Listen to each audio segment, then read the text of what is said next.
C'était une nuit de novembre à Lyon, une de ces nuits où le ciel semble vouloir laver la ville de ses péchés, déversant une pluie glaciale et incessante sur les pavés luisants de la colline de Fourvière.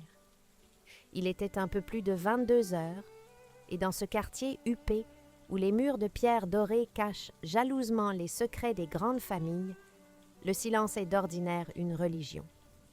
Mais ce soir-là, le silence fut brisé par le bruit mat et sourd d'une valise jetée brutalement sur le trottoir trempé. Un bruit de chute définitif, violent comme le point final d'une vie. Sous le réverbère à la lumière jaune et tremblotante, une silhouette se tenait là, immobile, pétrifiée par le choc autant que par le froid. C'était Maria. 60 ans, dont 30 passés à courber l'échine, à frotter, à soigner, à aimer une famille qui n'était pas la sienne. Ses mains rougies par l'eau de Javel et les années de labeur tremblaient violemment, serrant contre sa poitrine un vieux sac à main en cuir craquelé, seul vestige de sa dignité dans ce naufrage nocturne. Elle ne pleurait pas encore. Elle était dans cet état de sidération absolue, celui que l'on ressent lorsque le sol se dérobe sous vos pieds et que le monde que vous avez connu s'effondre. Face à elle se dressait la grille imposante en fer forgé de la Villa des Cèdres, cette demeure bourgeoise qu'elle avait nettoyée, chérie et protégée pendant 3 décennies. De l'autre côté de la grille, abrité par le porche en pierre de taille, se tenait Julien, le fils, l'héritier. Un homme de 40 ans vêtu d'un costume italien dont le prix aurait pu nourrir Maria pendant 1 année entière. Son visage d'ordinaire, si lisse, si composé, était déformé par une grimace de dégoût et de triomphe malsain. Il hurla, et sa voix tranchante comme un rasoir déchira la nuit. « Allez, dégage, prends tes haillons et retourne d'où tu viens. Mère n'a plus besoin de toi, mue vieille sangsue, c'est fini le parasitage. » Mais le véritable drame, chers auditeurs, ne se jouait pas sur ce trottoir. Non. Le véritable drame se déroulait quelques mètres plus haut, au premier étage de la villa. Là-haut, derrière une fenêtre aux vitres embuées par la chaleur intérieure, une main squelettique frappait désespérément contre le verre. C'était Solange. 80 ans, la matriarche, la propriétaire de ces murs. Elle, qui avait toujours été une femme de tête, une femme de tenue, était là le visage ravagé par les larmes, la bouche ouverte sur un cri que le double vitrage étouffait cruellement. Elle voyait son fils, sa chair, son sang jeté à la rue, la seule personne qui lui apportait encore de la douceur en ce bas monde. Elle frappait, elle griffait la vitre impuissante prisonnière de sa propre maison prisonnière, de sa propre vieillesse. Comment en est-on arrivé là? Comment un fils élevé dans le confort et l'amour a-t-il pu commettre un acte d'une telle violence morale envers celle qui l'a mis au monde et celle qui l'a vu grandir? Est-ce l'argent, ce poison lent qui corrompt les âmes les plus pures? Est-ce la modernité qui nous pousse à considérer nos aînés comme des objets obsolètes, encombrants, dont il faut se débarrasser pour libérer le capital? Cette histoire que je vais vous conter ce soir est celle d'une trahison inimaginable, mais aussi et surtout celle d'une justice inattendue.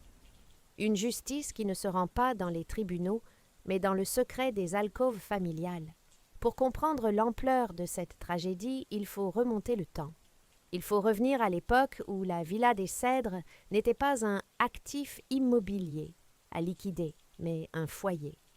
Solange avait perdu son mari très tôt, un industriel du textile lyonnais mort à la tâche, comme on disait à l'époque. Elle s'était retrouvée seule avec ce grand domaine et un fils unique, Julien, qu'elle avait gâté, surprotégé, peut-être trop aimé pour compenser l'absence du père. Pour l'aider, elle avait engagé Maria. Maria arrivait du Portugal, avec sa timidité, son courage et son immense capacité à aimer. Au fil des décennies, Maria n'était plus seulement l'employée de maison. Elle était devenue la gardienne du temple. C'est elle qui connaissait la température exacte du bain de Solange. C'est elle qui savait comment tailler les rosiers pour qu'ils fleurissent jusqu'en novembre. C'est elle qui écoutait les souvenirs de Solange, ses peurs de la nuit, ses regrets. Entre la bourgeoise lyonnaise et l'immigrée portugaise s'était tissé un lien indéfectible, une sororité silencieuse faite de café-bus en cachette, dans la cuisine de rires étouffés et de confidences murmurées. Maria était la mémoire vivante de cette maison. Elle était les jambes de Solange, quand celles-ci devinrent faibles. Elle était ses yeux, quand la cataracte voila son regard. Mais Julien lui voyait les choses différemment. Il avait grandi, il était parti faire ses études de commerce à Paris, puis aux États-Unis. Il était revenu avec des diplômes de l'ambition et une vision du monde où tout se chiffre, tout se vend, tout doit être optimisé. Il avait fondé une start-up, un de ces mots magiques qui promettent la fortune, mais qui souvent ne sont que des gouffres financiers. Julien avait besoin d'argent, beaucoup d'argent, et vite. Sa femme, Élodie, une créature sophistiquée qui ne jurait que par le design minimaliste et les vacances aux Maldives, lui mettait la pression. Pour eux, la Villa des Cèdres, avec son parc arboré en plein Lyon, était une aberration économique. Un trésor dormant. Le calcul de Julien était froid mathématique inhumain. Sa mère était vieille. Elle vivait seule dans 300 mètres carrés. Si elle allait en maison de retraite, en EHPAD, ce terme technique qui aseptise la fin de vie, il pourrait vendre la maison. Il voyait déjà les millions d'euros, renflouer ses comptes, sauver son entreprise, payer ses dettes de jeu et les caprices de sa femme. Mais il y avait un obstacle tenace, fidèle et robuste, Maria. Car voyez-vous, tant que Maria était là, Solange allait bien. Maria cuisinait des plats frais, riches en légumes du potager. Elle massait les jambes de Solange. Pour activer la circulation, elle la stimulait intellectuellement, en lui faisant raconter ses histoires. Grâce à Maria, Solange, malgré ses 80 ans, avait une santé de fer. Elle n'avait aucune raison médicale de quitter sa maison. Elle était heureuse chez elle dans son royaume. Pour Julien, cette santé insolente était une catastrophe. Chaque jour que sa mère passait en bonne santé était un jour perdu pour la vente. Il fallait donc briser ce duo. Il fallait éliminer la protectrice pour atteindre la proie. La stratégie de Julien fut d'une perversité absolue. Il commença par des remarques insidieuses lors des déjeuners dominicaux. « Maman, tu ne trouves pas que Maria devient négligente? J'ai vu de la poussière sur les cadres. Elle vieillit, elle n'a plus toute sa tête. » Solange, bien sûr, défendait sa compagne avec ferveur. Alors Julien changea de tactique. Il fallait créer une faute grave, impardonnable. Un après-midi, alors que Maria était partie faire les courses au marché, Julien s'introduisit dans la chambre de sa mère. Il ouvrit le petit coffre à bijoux, celui où Solange gardait ses parures les plus précieuses. Il prit une broche en saphir, un héritage de famille, auquel Solange tenait comme à la prunelle de ses yeux, et la glissa dans sa poche. Puis, il alla dans la petite chambre de bonne occupée par Maria, au rez-de-chaussée, et cacha le bijou au fond d'un tiroir sous les sous-vêtements de la vieille dame. Le piège était tendu. La souricière était prête. Le soir même, la scène fut effroyable. Julien simula l'inquiétude. « Maman, je voulais voir ta broche pour la faire estimer pour l'assurance. Elle n'est pas là. » La panique de Solange. Les recherches fébriles, et puis l'accusation directe. Il n'y a que Maria qui a la clé. La fouille de la chambre humiliante, brutale. Julien, renversant les tiroirs de Maria, jetant ses modestes effets personnels au sol, jusqu'à trouver la broche. Le regard de Maria, à cet instant, ce n'était pas de la peur, c'était une incompréhension totale. Elle regarda Solange, espérant un mot, un geste. Mais Solange était sous le choc manipulé par la colère théâtrale de son fils, confuse, perdu. C'est ainsi que nous nous retrouvons sous cette pluie battante. Julien n'a même pas laissé à Maria le temps de s'expliquer. Licenciement pour faute lourde, vol, abus de confiance. « Estime-toi heureuse que je n'appelle pas la police », avait-il craché. Maria, trempée jusqu'aux os, ramassa sa valise. Elle jeta un dernier regard vers la fenêtre du premier étage. Elle vit la main de Solange sur la vitre. Elle sut au fond de son cœur que sa maîtresse ne croyait pas à ce vol. Mais elle sut aussi qu'elle ne pouvait rien faire contre la force brute de l'injustice. Elle tourna les talons et s'enfonça dans la nuit sans savoir où dormir. Les semaines qui suivirent furent une descente aux enfers. Pour Solange d'abord. Sans Maria, la maison devint un tombeau. Julien avait engagé une agence de service à la personne des jeunes femmes pressées, changeant tous les 2 jours, qui réchauffaient des barquettes industrielles au micro-ondes et laissaient Solange seule devant la télévision. La poussière s'accumula. Les fleurs fanèrent. Mais plus grave encore, Solange se laissa glisser. Elle cessa de manger. Elle cessa de se laver et de s'habiller avec coquetterie. À quoi bon? Julien lui jubilait intérieurement. La dégradation de l'état de sa mère servait ses plans à merveille. Il fit venir un médecin complaisant, un ami de son club de golf. Le diagnostic fut rapide. Début d'Alzheimer, sénilité, incapacité à rester seule. Les mots terribles furent prononcés, mise sous tutelle. EHPAD. Un dimanche, il posa les brochures sur la table du salon, entre la tasse de thé froid et les médicaments. « C'est pour ton bien, maman. Regarde, c'est comme un hôtel de luxe. Tu te feras des amis. Ici, tu es en danger. » Solange ne répondait plus. Elle regardait le vide d'une photo de Maria, et elle cachait dans la poche de sa robe de chambre. Pendant ce temps, Maria vivait le martyre de la pauvreté et de l'inquiétude. Hébergée par une cousine dans un petit appartement en banlieue, elle n'avait plus de salaire, plus de référence. Qui embaucherait une femme de 60 ans accusée de vol? Mais sa plus grande souffrance n'était pas la faim ou le froid.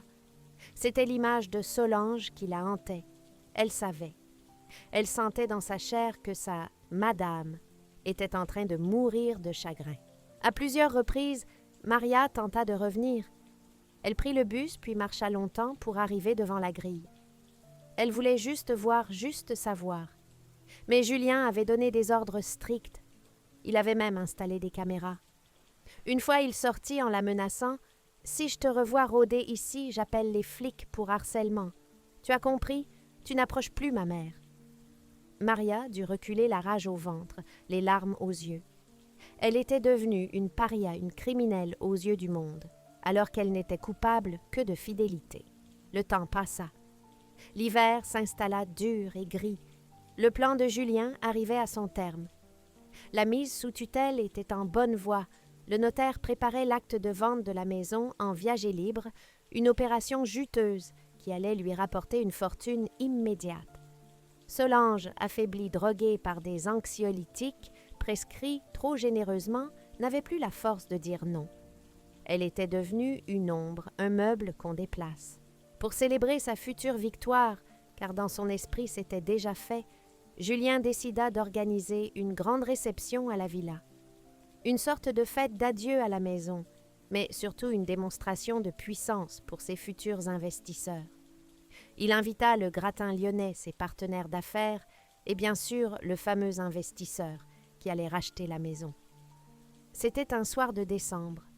La villa d'habitude, si sombre ces derniers temps, brillait de 1000 feux. Le champagne coulait à flots, les rires sonnaient faux, la musique couvrait le silence de l'étage, où Solange était confinée dans sa chambre priée de ne pas descendre pour ne pas fatiguer.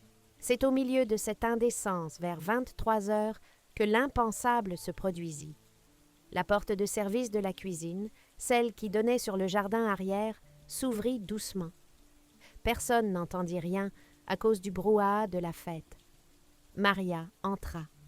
Elle ne portait plus son tablier de travail, mais son manteau du dimanche propre, repassé digne. Elle n'avait pas le regard baissé de la domestique. Elle avait le regard d'acier de celle qui n'a plus rien à perdre. Elle traversa la cuisine, entra dans le grand salon. La musique s'arrêta progressivement. Les conversations se turent. Les invités, un verre de cristal à la main, observèrent cette femme petite et ronde, aux cheveux gris tirés en chignon, qui avançait au milieu des costumes de marque comme un spectre surgi du passé. Julien, qui était en train de porter un toast, se figea. Son visage devint cramoisi. Il posa son verre avec un claquement sec et s'avança vers elle, menaçant. « Qu'est-ce que tu fais là ?» siffla-t-il entre ses dents, essayant de garder voix basse pour ne pas faire scandale. « Je t'avais prévenu. Tu veux que je te fasse sortir par la sécurité. Tu veux finir en prison ce soir. » Il l'attrapa par le bras, serrant fort très fort pour lui faire mal. « Sors immédiatement. » Maria ne bougea pas d'un millimètre. Elle ne chercha pas à se dégager. Elle plongea sa main dans son sac et en sortit une simple enveloppe Kraft un peu froissée. Elle la tendit vers Julien sans un mot. Julien, surpris, hésita, puis l'arracha des mains de la vieille femme avec mépris. « C'est quoi ça? Une lettre de supplication, tu veux de l'argent. » Il ouvrit l'enveloppe, un sourire narquois aux lèvres, prêt à déchirer le contenu devant tout le monde pour l'humilier. Il sortit les feuilles. Ce n'est pas des lettres, c'était pour des photos. Des impressions couleur de mauvaise qualité, mais suffisamment claires. Le sourire de Julien s'effaça instantanément. Son teint passa du rouge colère au blanc cadavérique en une fraction de seconde. Ses mains se mirent à trembler, faisant bruisser le papier dans le silence de mort qui s'était installé dans le salon. Qu'y avait-il sur ces photos? Pour le comprendre, il faut savoir que Maria, dans son zèle de femme de ménage, nettoyait tout, absolument tout, y compris les écrans des téléphones et des tablettes que Julien laissait traîner négligemment, persuadé que la bonne était trop stupide pour comprendre la technologie. Il avait tort. Maria ne comprenait peut-être pas les algorithmes de la start-up, mais elle avait des yeux. Et un jour, alors qu'elle essuyait l'écran de l'iPad de Julien laissé déverrouillé sur la table basse, des messages avaient surgi. Des photos avaient défilé. Ce que Julien tenait entre ses mains, c'étaient les captures d'écran de ses conversations intimes. Pas avec n'importe qui. Avec la femme de son associé principal, celui-là même qui se tenait à 3 mètres de lui, une coupe de champagne à la main, ignorant qu'il finançait l'homme qui détruisait son mariage. Et pire encore, des échanges où Julien se moquait ouvertement de cet associé, le traitant de vache à lait et de crétin naïf, détaillant comment il comptait détourner les fonds de l'investissement pour ses comptes personnels offshore. C'était une bombe nucléaire sociale et financière. Si ces images circulaient, Julien était fini, ruiné, poursuivi en justice, divorcé, détruit. Maria s'approcha de lui, tout près, et pour la première fois, elle lui parla non pas comme une employée, mais comme une juge. Sa voix était calme, posée, mais elle résonnait avec une autorité terrifiante. « Monsieur Julien », dit-elle assez fort pour que les plus proches entendent le ton, mais pas les mots. « Ce soir, vous avez 2 choix. Le premier, ces photos sont envoyées à la femme de votre associé et à votre investisseur. J'ai des copies, bien sûr. Tout part dans 5 minutes, si je ne donne pas le signal contraire. » Julien transpirait à grosses gouttes. Il sentait le regard des invités peser sur lui. Il était piégé, pris à son propre jeu de domination. Il balbutia « Qu'est-ce que tu veux?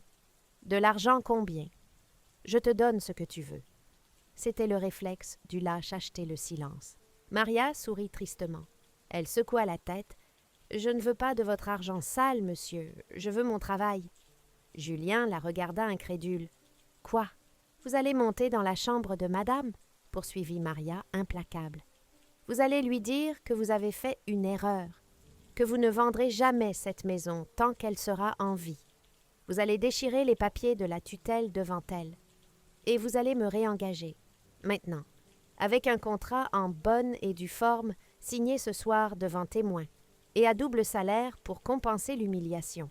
Sinon… » Elle laissa la phrase en suspens, jetant un coup d'œil vers l'associé qui riait à l'autre bout de la pièce. C'était un moment de tension insoutenable. On entendait le tic-tac de la grande horloge comtoise dans l'entrée.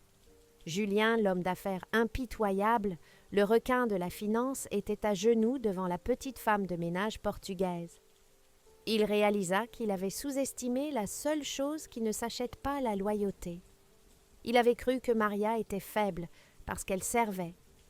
Il découvrait que sa force venait justement de son dévouement. Il baissa la tête. « Vaincu. D'accord, » murmura-t-il. « D'accord, c'est bon, tu as gagné. » La suite de la soirée fut surréaliste. Julien, livide, prétexta une migraine soudaine pour renvoyer tous ses invités. La fête s'arrêta net. Les lumières s'éteignirent une à une. Quand la dernière voiture eut quitté l'allée de gravier, Julien, Maria et le notaire, qui était resté un peu confus, montèrent à l'étage. La porte de la chambre de Solange s'ouvrit. La vieille dame était assise dans son fauteuil prostré, regardant le mur. Quand elle vit Maria entrer, ce fut comme si le soleil se levait en pleine nuit. Ses yeux ternes s'illuminèrent. Elle tendit ses bras maigres. « Maria, tu es revenue. » Maria courut vers elle, s'agenouilla et prit ses mains. Les deux femmes pleurèrent, front contre front, ignorant la présence du fils indigne. Ce soir-là, un contrat fut signé sur la table de chevet. Maria retrouvait sa place officiellement, irrévocablement. Julien s'engageait par écrit à ne plus jamais tenter de vendre la maison du vivant de sa mère. Il était piégé dans sa propre demeure, contraint de vivre sous le même toit que celle qui détenait son secret, contraint de voir chaque jour le triomphe silencieux de la vertu sur le vice. La vie reprit à la villa des Cèdres. Solange, miraculeusement, retrouva l'appétit et le sourire en quelques jours. Les soins de Maria, sa cuisine, sa présence rassurante, firent ce qu'aucun médicament n'aurait pu faire. La maison retrouva son odeur de cire et de fleurs fraîches. Et Julien, il vécut un enfer feutré. Il devait croiser Maria tous les jours. Elle le servait à table, toujours polie, toujours parfaite. Encore un peu de café, monsieur Julien.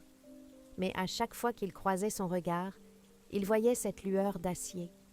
Il savait qu'elle savait. Il était devenu l'otage de sa domestique. Il ne pouvait plus rien tenter. Il devait payer sourire et subir la présence de cette mère qu'il avait voulu effacer. C'est une victoire étrange, n'est-ce pas?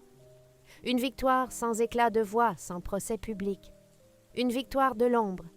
Mais quelle leçon pour nous tous. Chers auditeurs, cette histoire nous pose une question fondamentale.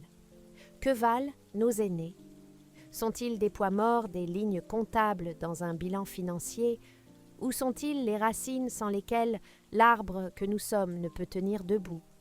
Julien a appris à ses dépens que l'on ne piétine pas impunément le sacré. Il a appris que les petites gens, ceux que l'on ne regarde pas, ceux qui nettoient nos saletés et écoutent nos secrets, détiennent parfois un pouvoir bien plus grand que celui de l'argent, le pouvoir de la vérité. Aujourd'hui, Solange est toujours en vie. Elle a 84 ans. Elle marche dans son jardin au bras de Maria. Elles rient ensemble en regardant les roses fleurir. Et derrière la fenêtre du bureau, Julien les regarde, prisonnier de sa cupidité, passé surveillé par la gardienne des secrets. Et vous, avez-vous déjà été témoin d'une telle ingratitude? Avez-vous dans votre entourage des Maria qui protègent vos aînés avec plus d'amour que leur propre famille? Ou peut-être avez-vous ressenti cette pression, cette menace sourde de la mise à l'écart? Je vous invite à réfléchir à cela ce soir. N'oubliez jamais, prenez soin de ceux qui vous ont aimé, car la roue tourne, et parfois elle tourne, grâce à une simple enveloppe Kraft posée sur une table de salon. Je vous laisse sur ces mots. Prenez soin de vous et surtout prenez soin des vôtres. À très bientôt pour une nouvelle histoire vraie.